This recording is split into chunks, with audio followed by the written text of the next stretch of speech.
बता दो बता दो बता दो। साफ पता चल रहा है किस कलर की चड्डी पहने हो।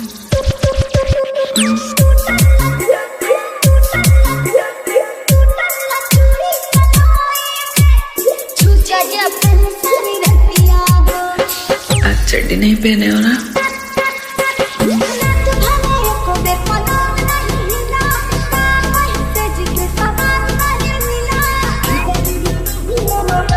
बता दो।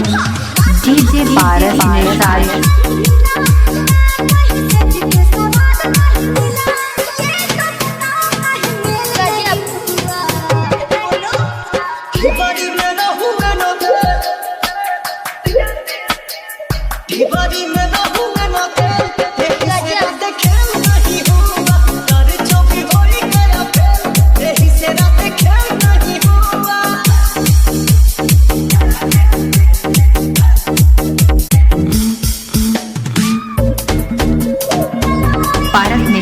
पारस निषाद अहेरा डेरा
पारस निषाद अहेरा डेरा।